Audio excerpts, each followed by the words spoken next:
lógicamente.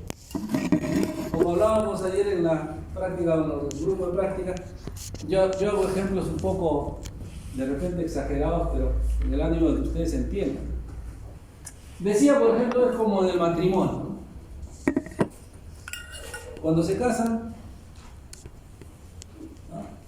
Claro, antes del matrimonio todo es rico, todo es bonito, todo huele bien, ¿no es cierto?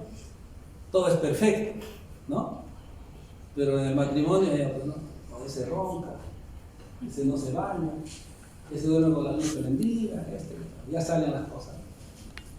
Entonces uno, ¿qué tiene que hacer? Bueno, pues no acostumbrarse, ¿no? Ese es el proceso de adaptación.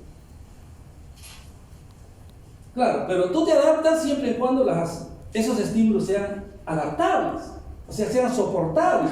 ¿Qué pasa si es insoportable? Oye, chao, no puedo, me voy, ¿no es cierto?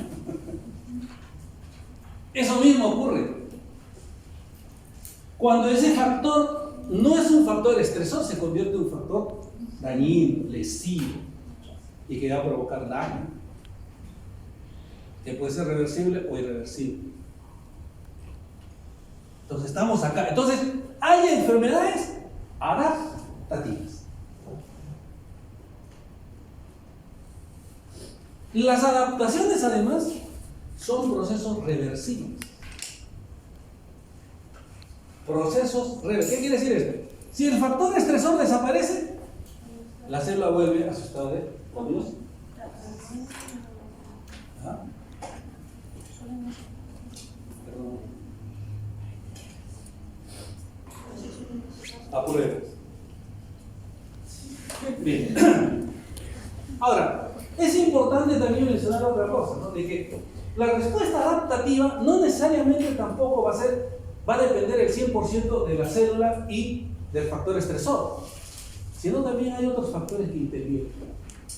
Hay otros factores que intervienen para que esa adaptación sea realizada de la mejor manera. ¿Cuáles son ellos? Bueno, ya les dije la naturaleza e intensidad de la noxa. Claro, ¿no? Es decir, no es igual, por ejemplo, que actúe una sustancia química, un ácido a un pH de 1 o un ácido a un pH 5. Ambos van a producir seguramente hasta daño, lesión, qué sé yo. Pero el que tiene pH 1 es más dañino, ¿no? Más lesivo que el de pH 5. Quizás el de pH 5 va a generar adaptación, pero el otro generará daño. ¿Okay? Otra, el metabolismo celular, ya les dije, ¿no? Si una célula está en una actividad metabólica alta, es fácil de que se pueda dañar o fácil que pueda lesionarse. Fácil.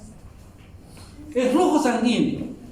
Es decir, en tejidos donde la célula está garantizada por un flujo sanguíneo normal, es decir, hay un buen aporte de sangre, entonces seguramente la respuesta adaptativa va a ser mucho mejor. Seguramente la célula va a resistir mejor al factor estresor o al factor dañino. ¿Por qué? Porque la sangre, ¿qué cosa trae? Transporta oxígeno, transporta metabolitos, importantes para que la célula pueda realizar su metabolismo. Entonces, ¿qué pasa si, por ejemplo, tenemos una célula y no tiene aporte de sangre? Cualquier noxa, cualquier factor, no solamente va a generar pues, un proceso lesivo, sino hasta puede ser un proceso mortal, porque le falta oxígeno, le falta metabolitos, le falta nutrientes. Entonces, garantizar que la cantidad de sangre que llega a una célula sea una cantidad que le permita resistir, ¿no? Que le permita realizar su metabolismo. Entonces es importante. Por eso que miren, cuando ustedes, por ejemplo, hagan cirugías, los tejidos, después de la cirugía, deben estar garantizados por un buen aporte de... Ahora, no solamente para la reparación, ¿no? Sino en el momento dado, también esa célula podrá realizar sus funciones siempre en cuanto tenga un buen flujo sanguíneo.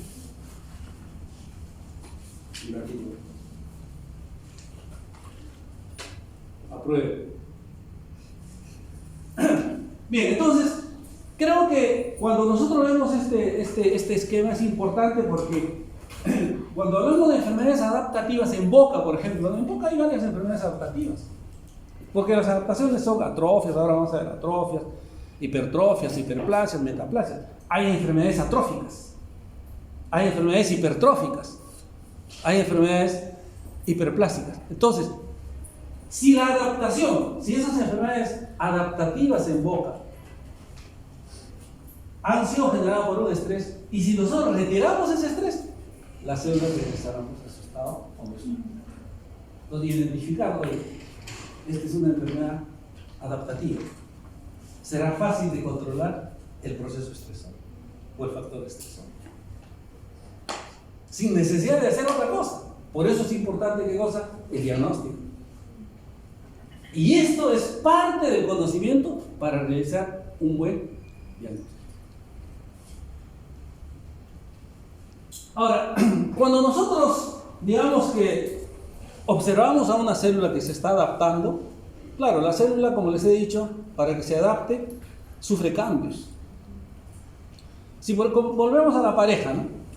Si por ejemplo, digamos que al esposo le gustaba dormir con luz prendida, bueno, pues la otra se acostumbrará, ¿no?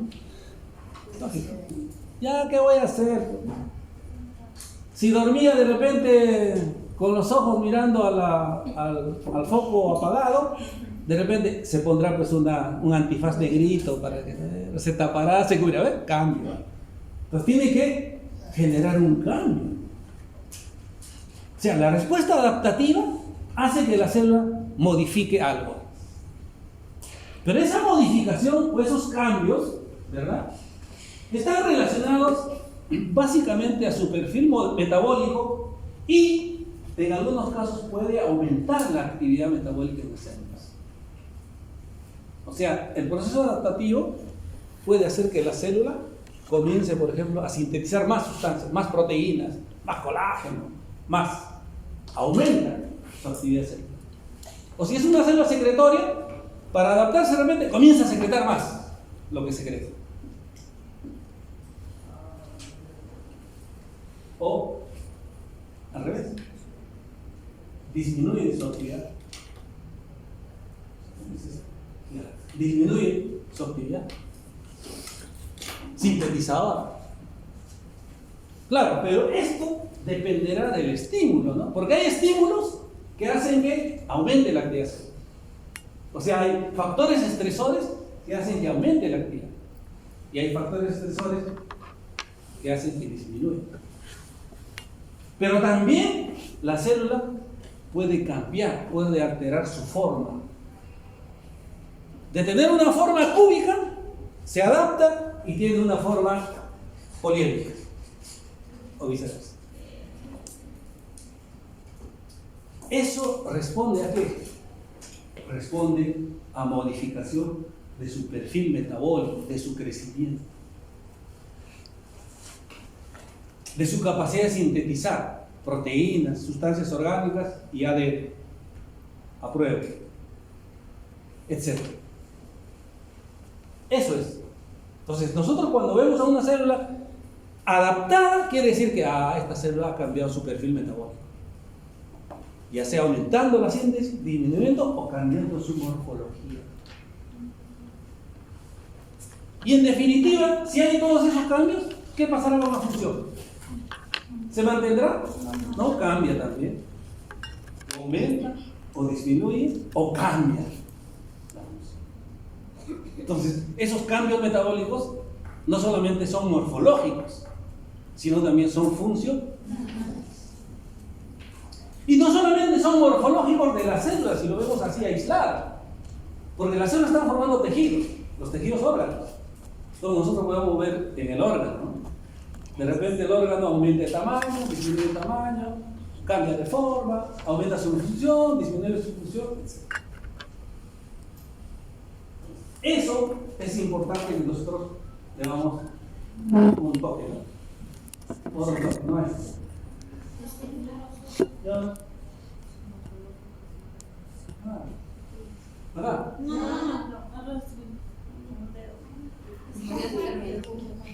¿Ah? Más fuerte.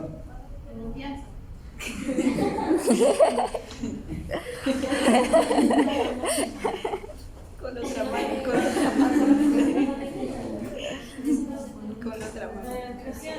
Ya Presiono la pantalla. No, la pantalla.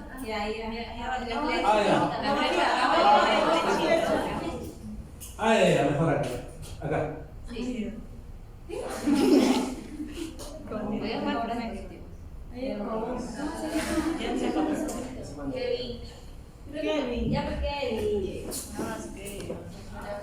Kevin, amigo de Brian y de la Kimberly.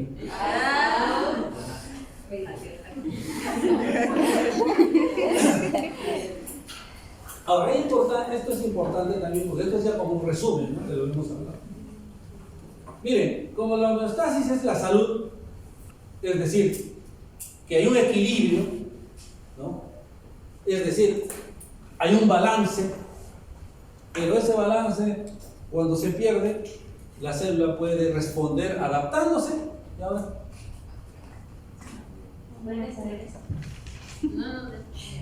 Ya, la célula puede responder adaptándose o puede, digamos, haber una lesión reversible, irreversible, muerte celular y necrosis. O sea, la pérdida del balance, o sea, la pérdida de la homeostasis no siempre es adaptación, ¿no? Hoy vamos a hablar de adaptación, pero también puede darse lesión.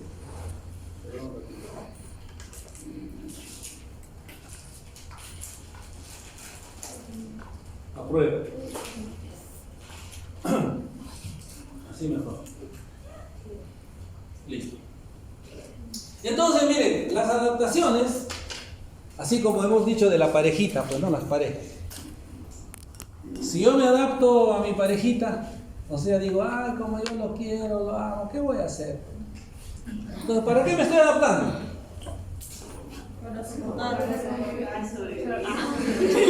No me queda otra. No me queda otra. Eso es lo que pasa. Entonces, las células se adaptan ¿para qué? Para soportar ese estrés y para sobrevivir, para seguir cumpliendo su función de alguna manera, ¿no? Pero miren, las condiciones no son las mismas, han cambiado. El medio ha cambiado, es un medio estresor. Entonces, miren, o sea que la respuesta adaptativa es una respuesta, ¿no?, de la célula para poder convivir con ese cambio. Esa es la característica de las adaptaciones. Y aquí está el cuadrito de las adaptaciones. Las adaptaciones pueden ser del tamaño de las células, pueden ser del número de células y las adaptaciones de la diferenciación celular. En el tamaño celular tenemos la atrofia, que es la atrofia simple, porque aquí hay otra atrofia de números que se llama la atrofia numérica. Es la atrofia simple, la atrofia numérica, donde hay reducción del tamaño. O sea, una célula tenía un tamaño, se somete al estrés, reduce su tamaño. Esa es una atrofia simple. O una célula que tenía un tamaño, aumenta su tamaño, hipertrofia. Vamos a explicar cada una de ellas y vamos a ver qué estímulo. Las adaptaciones del número. Atrofia numérica, es decir, una célula que tiene un tamaño se va achicando y desaparece. Entonces, un tejido que tenía 80 células tiene 20 células. Desaparecieron 60. Esa es una atrofia numérica. Y la hiperplasia es lo contrario, actividad proliferativa. Habían 2 células y luego aparecen 200 células, 800 células. Aumento. Entonces ya ustedes se van dando cuenta, ¿no?, de que si hay una actividad reduccional, quiere decir que hay pérdida. ¿Verdad? ¿Pérdida de qué? De la función, pues. Pérdida de elementos celulares. Pérdida de organelas, pérdida de. Y si hay aumento, hay ganancia. Aumento de. ¿No? Y ahora vamos a entender mucho más. Y las adaptaciones de la diferenciación celular es la metaplasia, que es el cambio de la forma de un tipo de célula a otro tipo de célula. con una función determinada a otra función. Apruebo. Estas son entonces las adaptaciones que vamos a desarrollar.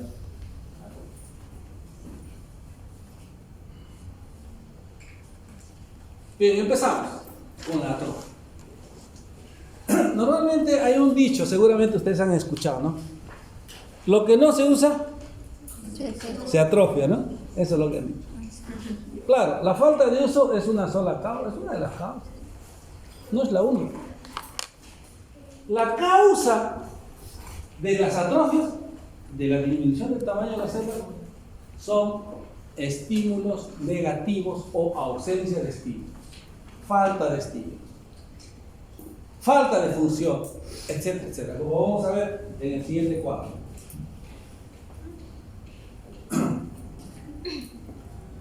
Cuando hablamos nosotros de adaptaciones, las adaptaciones no solamente responden a estímulos patológicos.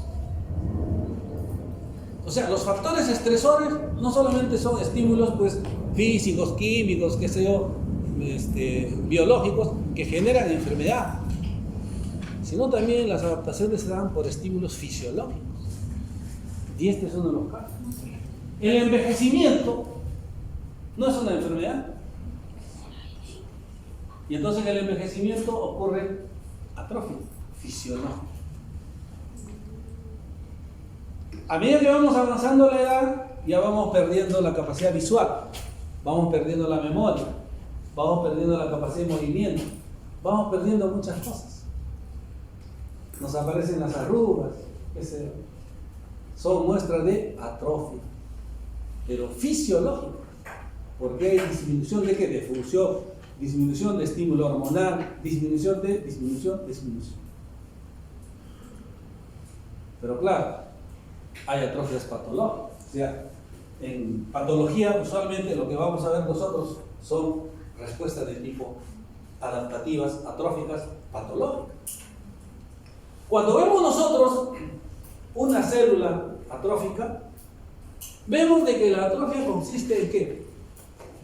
En la pérdida de elementos organélicos, apruebo, de elementos de organelas celulares.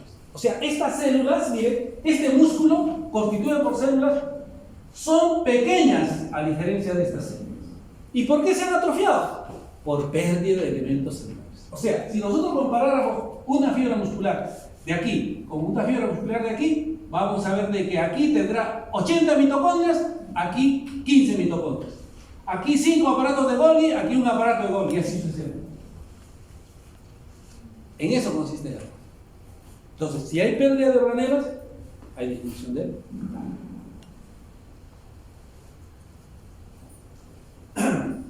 Ahora, cuando nosotros hablamos de atrofia, claro, la patológica, nosotros la podemos encontrar no solamente pues, o sea, es decir, las atrofias se pueden dar en cualquier órgano, en cualquier tejido que esté sometido a un estímulo.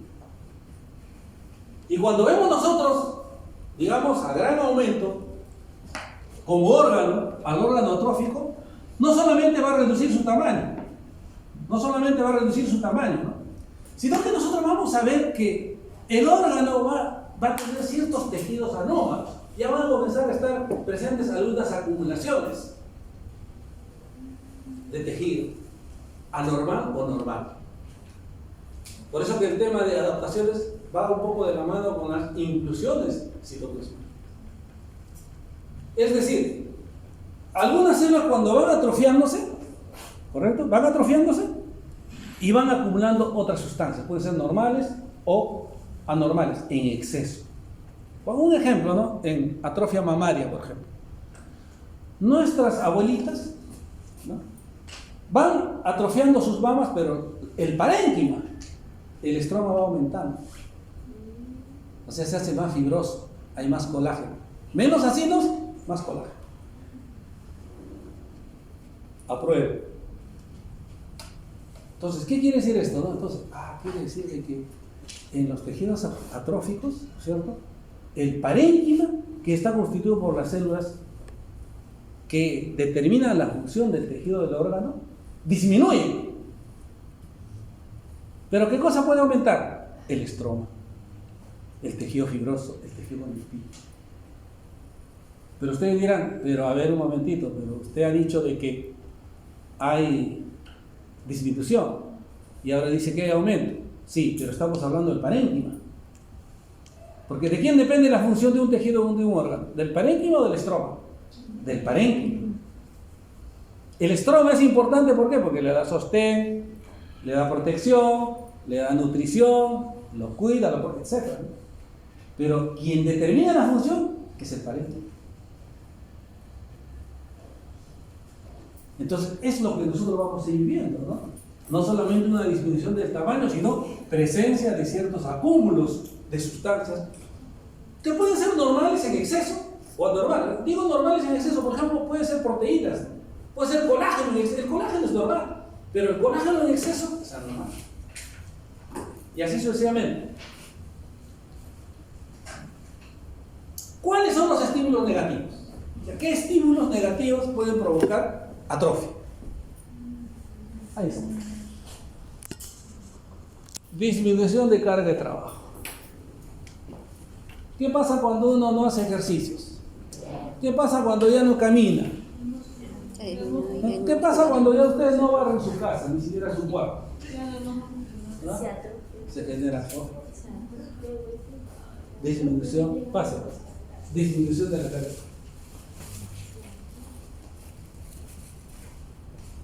Apruebo. Pérdida de inervación. Para que yo me mueva, ¿funciona o no funciona el sistema nervioso? Sí. Claro, lo que en fisiología hicieron, ¿no? La generación de sus potenciales de acción. ¿Qué pasa si el nervio que va a transportar ese estímulo, por ejemplo, del cerebro al miembro inferior, sufre algún daño y ese potencial de acción no llega? ¿Se moverá? No. Un ejemplo claro es de la poliomielitis. Los pacientes con poliomielitis, sus piernitas no tienen músculo o no mueren, ¿no? Atrofia. También los que tienen parálisis de la mitad del cuerpo para abajo. ¿Perdón? Cuando tienen parálisis de la mitad del cuerpo para abajo también. Cualquier tipo de parálisis, o sea, cualquier tipo de afectación de tejido nervioso que no permita el transporte del estímulo nervioso. Eso es lo que pasa. Isquemia. ¿Qué cosa es la isquemia? Es la disminución del riego sanguíneo. O sea, vamos a imaginarnos que ustedes son células, ¿ya? Y por acá ingresa pues oxígeno para ustedes, oxígeno, porque la sangre trae oxígeno. ¿Qué pasa si yo, esta puerta, disminuye su diámetro para que entre menos? Claro, va a haber menos oxígeno y lo que ella captaba, por decir 10 moléculas de oxígeno, ahora le va a tocar solamente uno y así sucesivamente. La isquemia es la disminución del riego, pero no solamente porque en la isquemia va a haber disminución de oxígeno, no, también porque la sangre, ¿qué cosa trae? ¿Solo oxígeno? No. Proteínas, nutrientes, metabolitos, electrolitos, todo pues lo que trae, necesario para que la célula se mantenga. Entonces, si yo les voy a dar menos de eso, es como cuando, por ejemplo, ustedes, ¿no? A sus papás le dicen, su papá le daba, por decir, 100 soles semanales. Pero llega un mes y le dicen, no, ya no te va a dar 100 soles, te va a dar 40 semanales. ¿No? ¿Vas a hacer lo mismo que hacías con los 100 soles? ¿No es cierto? Lo mismo ocurre. Y entonces, a la isquemia, la célula que le va a faltar oxígeno, que no va a tener nutrientes, va a comenzar a atrofiar. Viene de la mano, ¿no? Pero la nutrición insuficiente va más allá. La nutrición se refiere a que, por ejemplo, a ver, ¿cuántos han almorzado hoy? Buen provecho. Y los que no hemos almorzado, estamos en desventaja. Entonces, las células, la sangre, ¿de dónde va a captar los metabolitos para que transporte, para que lleve los aminoácidos? ¿no? Los azúcares, etc. ¿Ven? Es importante. Por eso es de que cuando uno está desnutrido es flaquito, atrofia. Pérdida de estimulación hormonal o disminución de la estimulación hormonal. Un ejemplo claro en las mamas, la glándula mamaria. En las mujeres, ¿no es cierto? Recuerden ustedes de que el estímulo hormonal en la pubertad hace que las mamas crezcan. ¿Verdad? Pero ¿qué pasa en algunas mujeres? El chico malo. ¿Cierto? Claro, ustedes estarán pensando, hay otros que tienen más grandes. Claro, ese ya lo contrario, ahora vamos a ver más tarde. Ese es la hipertrofia. O sea, así como hay falta de estímulo, en algunas mujeres hay sobreestímulo. Del envejecimiento. Envejecimiento.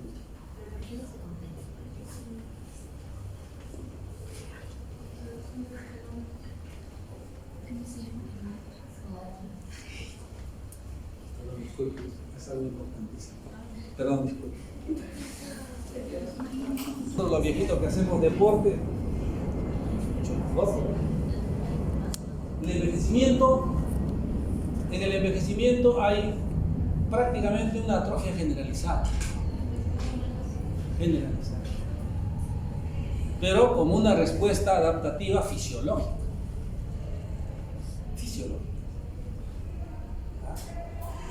La compresión, que tiene que ver lógicamente con la interacción de la fuerza física sobre arterias y sobre nervios. Entonces, si yo comprimo una arteria, ¿es cierto? Va a pasar menos sangre, menos oxígeno. Y eso genera atrofia.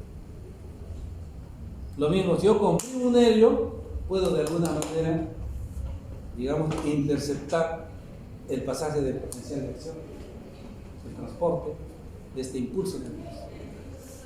Entonces, la compresión, la obstrucción del flujo sanguíneo. Hemos dicho que si este fuese una arteria, yo disminuyo el calibre, se genera una isquemia, ¿no? La disminución del calibre. ¿Qué pasa si yo cierro totalmente la arteria? Cierro. No hay oxígeno, no hay nada. Obstrucción. Hay muchas enfermedades obstructivas que obstruyen, que obliteran el transporte del flujo sanguíneo y generan o son causa de. Esta es una imagen histológica bastante interesante. Y yo sé que ustedes ya están viendo, porque esto es músculo estriado, esquelético. El músculo esquelético. ¿No? Corte transversal. Es el mismo músculo. ¿Ven? Pero ya se han dado cuenta, ¿no? Este es normal y este atrofia. Este es el normal y este es el atrofia. Hay una distribución de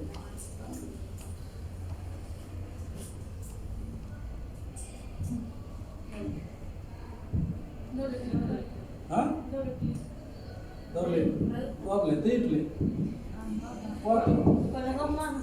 Con las dos manos.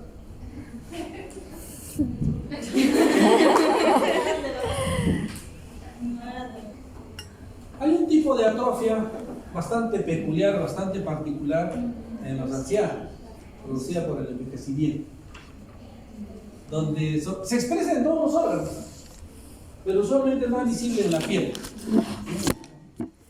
con una manchita.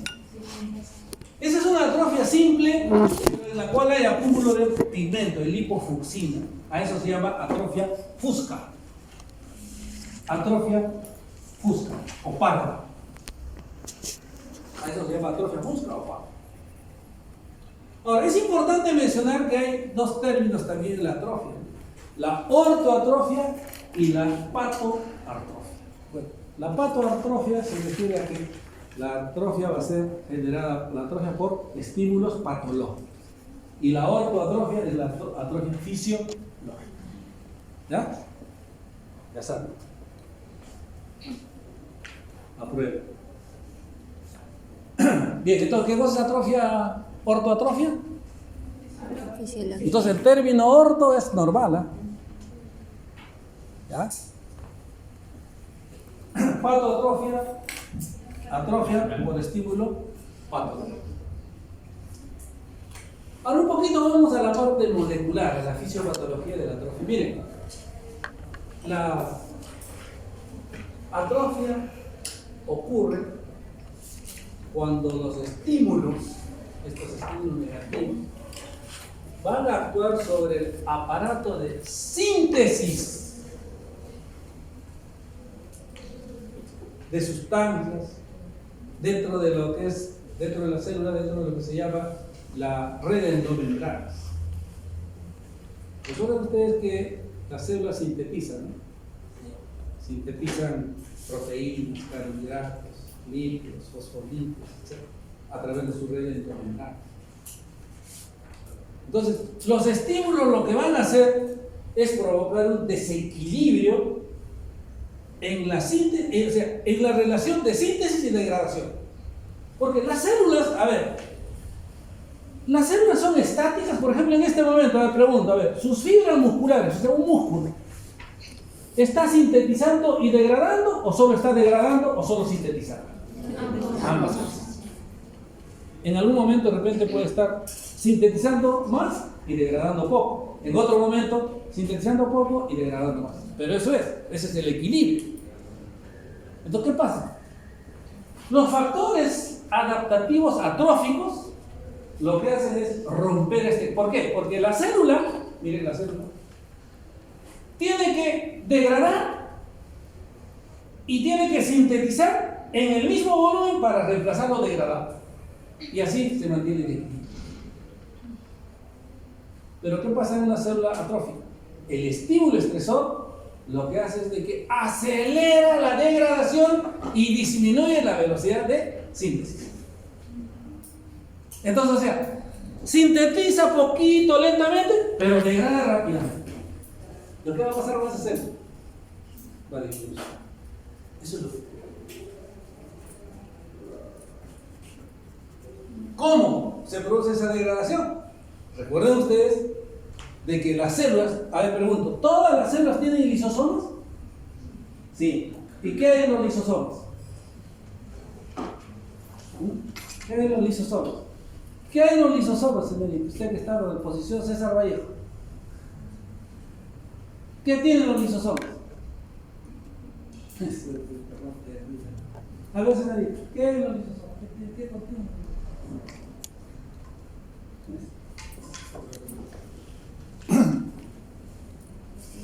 A ver, ¿qué contiene los lisosomas?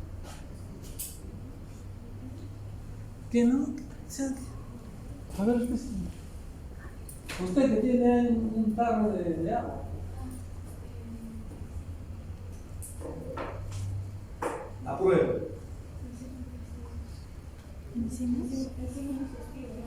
¿Cómo? Más fuerte. No.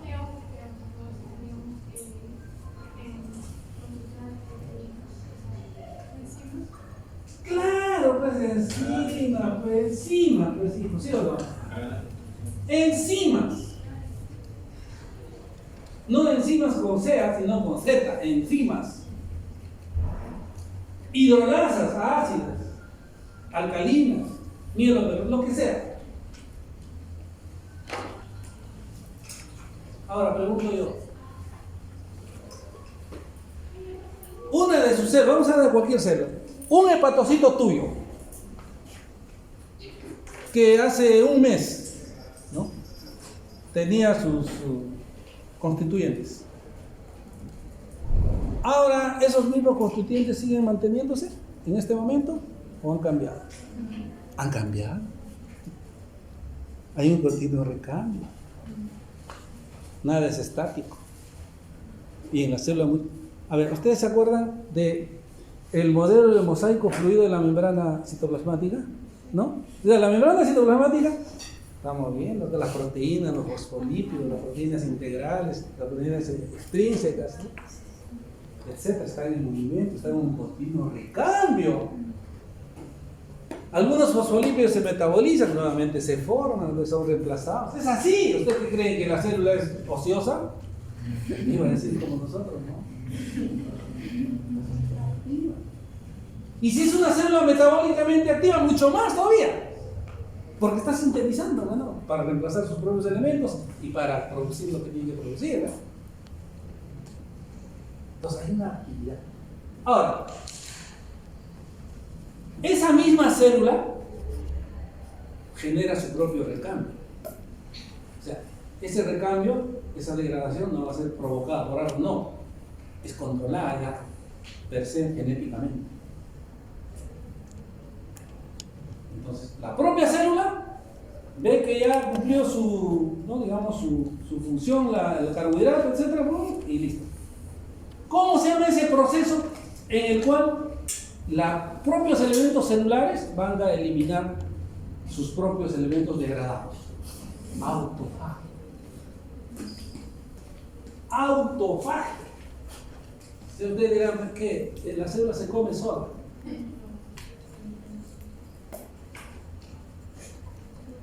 La autofagia es un fenómeno en el cual los propios lisosomas de la célula comienzan a degradar esos elementos inservibles. Entonces, ¿cómo se produce la degradación? Porque la velocidad de autofagia aumenta. Y sobre todo, miren, las proteínas. Va a terminar. Muchas gracias, buenas tardes. Listo, ahora sí. Bien, entonces, ¿por qué las proteínas? O sea, ¿por qué? ¿Y por qué no han puesto acá carbohidratos, lípidos? ¿Son la base de qué? Porque son las moléculas orgánicas más importantes. ¿El código genético qué codifica? ¿Ah? Aminoácidos. Y los aminoácidos son las unidades monoméricas de las proteínas. 60% de las células es proteína, estructural o funcional. Entonces, ¿qué va a pasar en la autofagia? En la autofagia se activan los lisosomas ricos en proteasas y aceleran la autofagia de las proteínas. Hay una vía interesantísima de esta degradación que inclusive se produce en los fenómenos de muerte programada, de apoptosis, que es la vía de la ubiquitina proteasoma. Es un tipo de, digamos, aceleración de la degradación de las proteínas, ¿no? Es decir, la ubiquitina es otra proteína. Miren, la ubiquitina, ¿sabe cómo actúa? Vamos a imaginar que ustedes son las proteínas de una célula. Y vamos a imaginarnos de que esta proteína y esa proteína, ¿no?, están para ser eliminadas. ¿Ya? Yo voy a actuar como ubiquitina, puede ser ubicuo de ubicación. Yo como proteína ubiquitina, ¿saben qué hago? Estoy por acá patente, lo identifico y lo llevo. ¿Dónde lo llevo? Al proteasoma, para que no sintetice. Igual me voy para allá, ubiquitina. Ese es el sistema de la vía de la ubiquitina.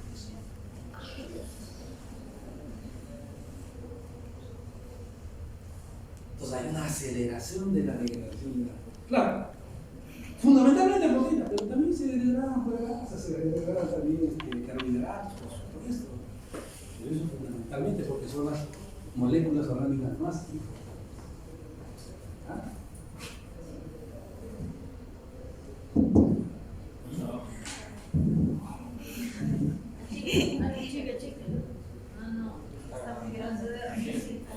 Ah, ¿sí? ¿Con no dedos nomás?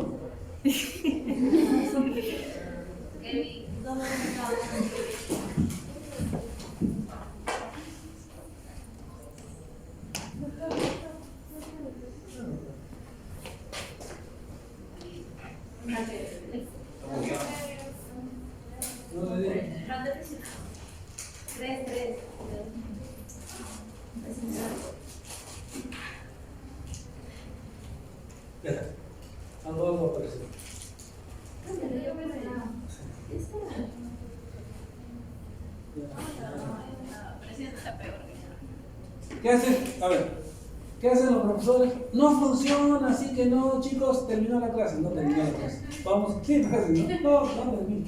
Ya déjalo nomás, sí podemos hacer sin eso.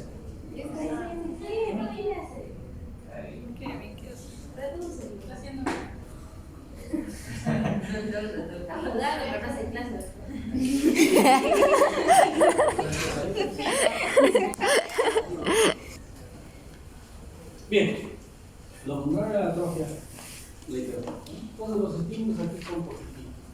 Entonces, quiere decir en la hipertrofia, miren, ya ustedes estarán dando cuenta, ¿no? A ver, si la hipertrofia es lo contrario a la atrofia, entonces los estímulos son positivos. Hay mayor actividad de síntesis. Quiere decir que la degradación es lenta y la síntesis es acelerada. O sea, quiere decir que la vía de la ubiquitina proteasoma o no funciona o casi no funciona. Que las proteínas no se degradan. Entonces, la hipertrofia es el aumento del tamaño de las células. Y por lo tanto, como las células forman los tejidos, también el tejido aumenta de tamaño. Y el órgano aumenta de tamaño. Y todo aumenta de tamaño. Pero no solamente aumenta el tamaño, sino también aumenta la función.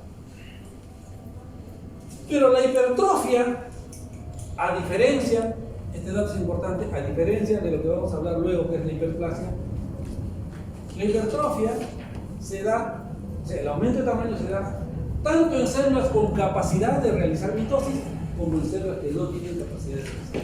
O sea, en células que tienen capacidad de sintetizar ADN como en células que no tienen capacidad de sintetizar ADN. ¿Por qué? Porque aquí lo que va a haber es síntesis de proteínas, carbohidratos, de elementos moleculares, de organelas para que la célula aumente su tamaño. En la hipertrofia solo hay un aumento del tamaño celular. Todas las células aumentan. Aumenta la función, aumenta el tamaño del órgano, del tejido, etc. Independientemente de la mitosis. Independiente. O sea, acá no hay mitosis. Acá simplemente un aumento de tamaño. Nada. Por eso les decía que esto ocurre tanto en células que tienen capacidad de sintetizar ADN como en las que no tienen capacidad de sintetizar. Porque vamos a ver luego la hiperplasia solo se da en células que tienen capacidad de sintetizar ADN. Esa es otra cosa. Bien. Entonces, ¿cuáles son las causas fundamentalmente, ¿no? Fisiológicas, el aumento de la función, aumento de la carga de trabajo.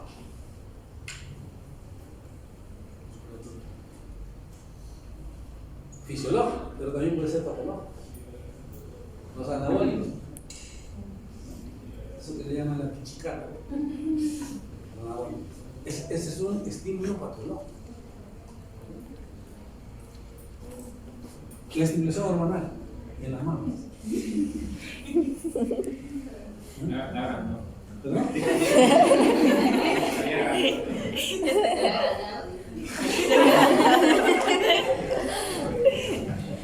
Miren la diferencia en una mama de una madre que no da de mamar y en una madre que sí da de mamar. Y además algo quiero adelantar, que la hipertrofia se da casi de la mano con la hiperplasia. O sea, son como primas hermanas. No solamente cuando hay estímulos fisiológicos, sino también cuando hay estímulos patológicos. Por ejemplo, en práctica nosotros vamos a ver la lámina de hiperplasia prostática. Entonces, la próstata en los varones aumenta su tamaño no solamente porque hay hipertrofia, sino porque hay proliferación de células.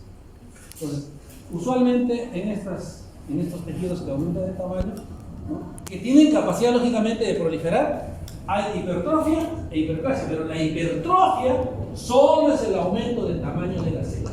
Nada. Otro ejemplo, en el útero de las embarazadas. Entonces, en el embarazo, la musculatura uterina tiene que ir creciendo, aumentando el tamaño. Y ese aumento de tamaño se da por aumento del tamaño de las células y otras también por orden fetal.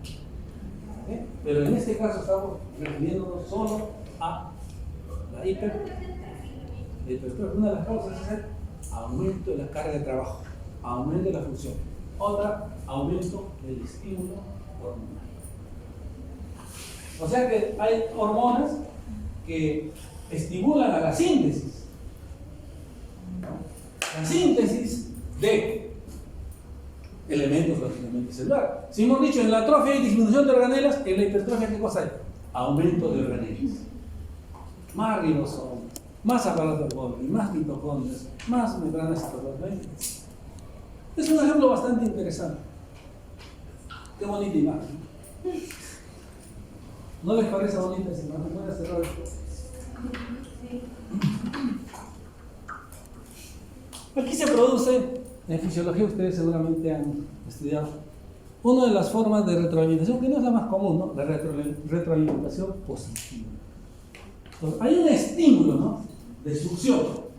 Cuando el niño mama más, ¿no? Hay más estímulo. Hay más estímulo, ¿no es cierto? Hay más estímulo. Y entonces hay un círculo vicioso, no, sino beneficioso, ¿correcto? Que va a ir al sistema nervioso para que estimule la producción de leche. Cuanto más lacte el niño, más producción de leche. Eso es una retroalimentación positiva. ¿Y qué es lo que va a producir en la mama de la mujer? Hipertrofia. Aumento del tamaño de su mama por aumento en el tamaño de las células secretorias. No de los ductos galactóforos, ¿no? Sino de las células secretorias.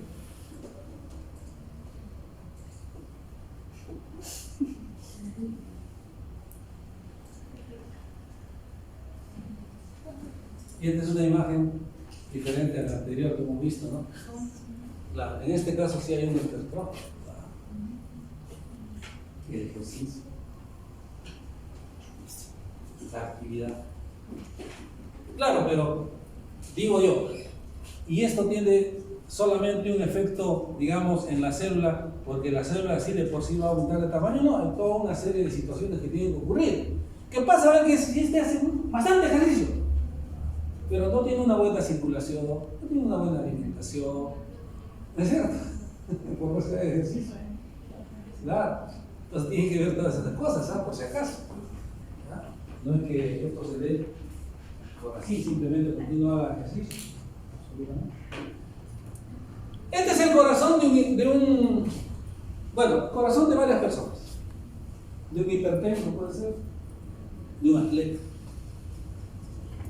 Y por ejemplo, un atleta que responde a estímulos fisiológicos, ¿no?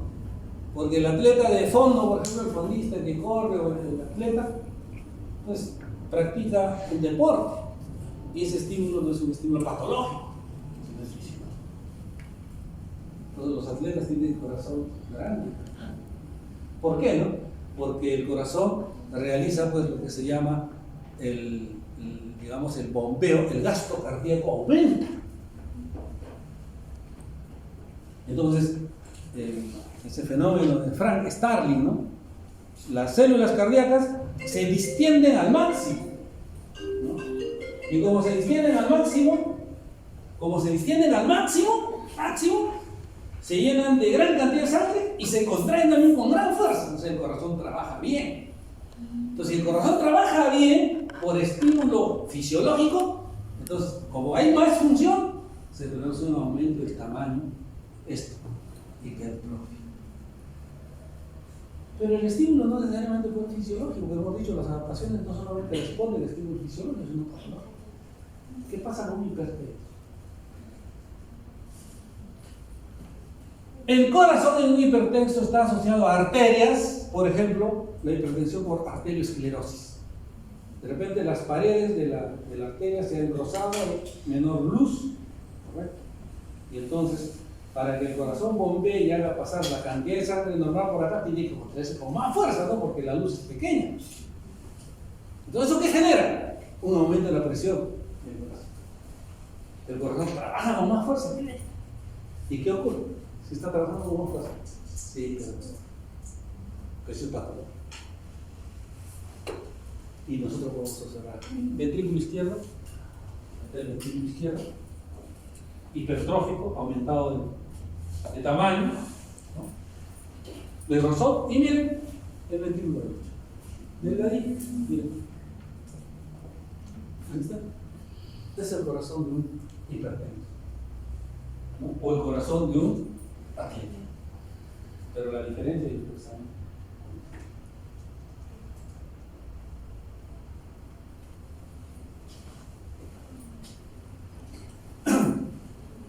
¿Qué pasa, por ejemplo, en la hipertensión? Lo que pasa en la hipertensión es de que la célula cardíaca se adapta, se hipertrofia, pero llega un momento en que puede haber una lesión a nivel de lo que no ocurre con el estímulo fisiológico.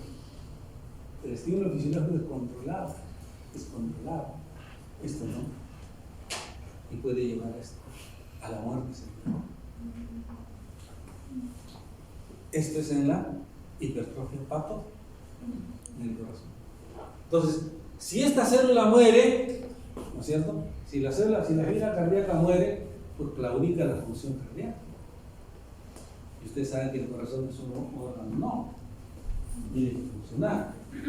Puede dejar de funcionar un grupo de células, una célula, 10 células, 20 células, o un grupo de células. La manifestación clínica ya dependerá de eso, ¿no? Porque miren, se dice que nosotros sufrimos o experimentamos infartos, pequeños infartos. O sea, que hay una célula o dos células, un grupito de células que sufre esto en nuestro corazón. Claro, de algunas personas. Y a veces eso, digamos, no es desde el punto de vista clínico de importancia. Será de importancia cuando de repente ya una zona mucho más amplia, ¿no? Una gran cantidad de células ya sufren esto. Entonces, esto se traduce también clínicamente. Generalmente los que tenemos más edad vamos sintiendo a veces de repente ustedes pueden preguntar a sus papás, a sus abuelos, a veces unas molestias, ¿no?, en el corazón esporádicas. Se dice que eso podría ser consecuencia de, ¿no?, de lesión de algunas fibras, lo que no ocurre en el estímulo fisiológico. La otra adaptación es la hiperplasia. Y la hiperplasia sí es una adaptación numérica. Hay un aumento en el número. Y para esto sí, la célula debe tener una condición. Y si no, no genera hiperplasia. Que la célula tenga capacidad de sintetizar ADN.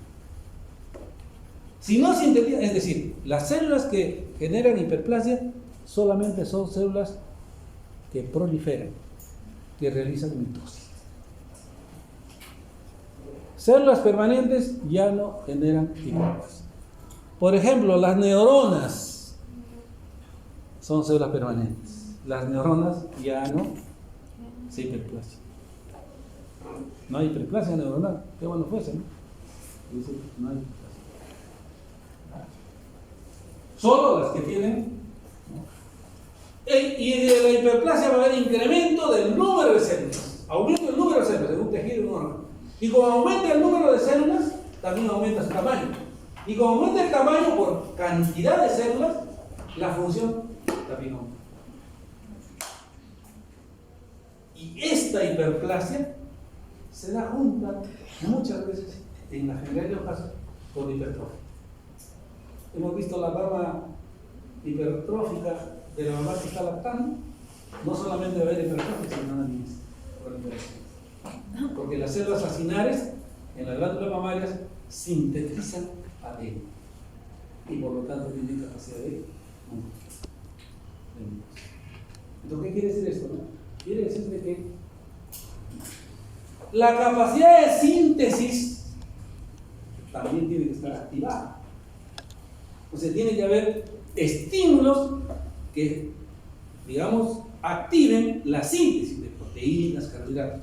Pero además también tiene que haber estímulos proliferativos. Inductores proliferativos. Sí, inductores que mediante segundo mensajero lleguen al núcleo y activen el aparato. Sí.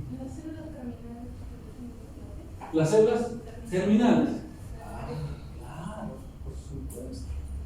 Las células germinales en ovario, en testículo, En este momento, vuestros ovarios y nuestros testículos están generando síntesis de bebés, los espermatozoides, los ovarios.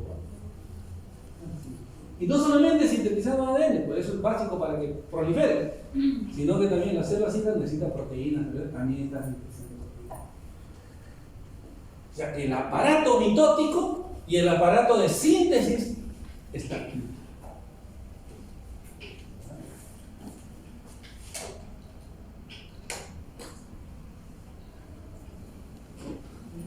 A ver, ¿qué es esto? ¿Qué es esto? Un bocadito chino. Es un útero.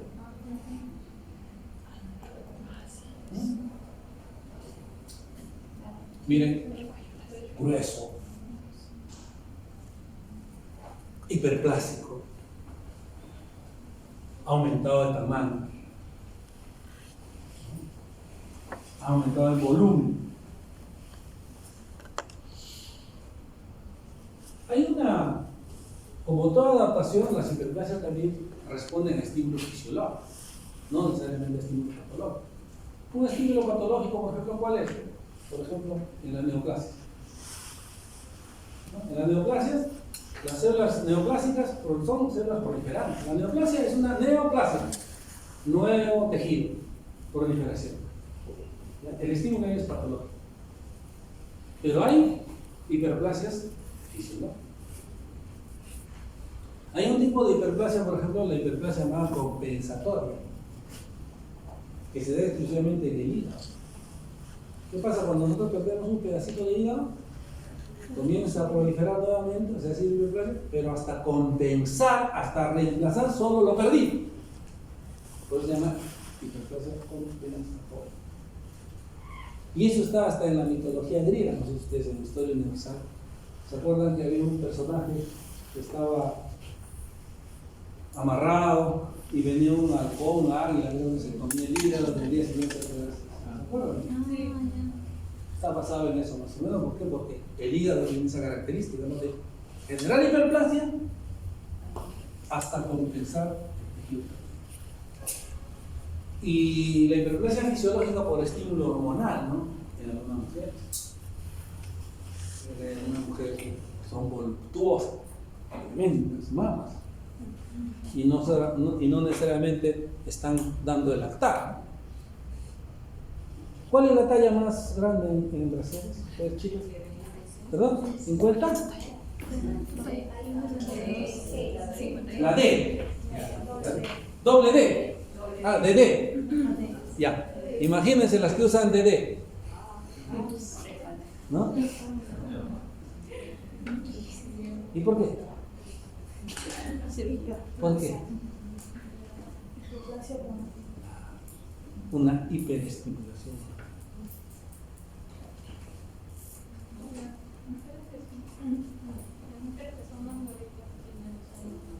Es que las mujeres que son más gorditas, hay muy buena pregunta, ¿no? Así me gusta que me pregunten. Las mujeres que son más gorditas no necesariamente es porque ellas tengan algún desequilibrio hormonal, sino que pasa, las mujeres gorditas y también los gorditos también comienzan a crecer. ¿Por qué? Porque la grasa se va acumulando en ciertas zonas específicas, ¿no? La pancita chelera, las pompas, la papada, y también las palmas. Por eso que ustedes van a ver, miren, a algunos gorditos, ustedes lo ven a algunos gorditos cuando están en la playa, ahora mismo, ¿no? Parece que tuviesen.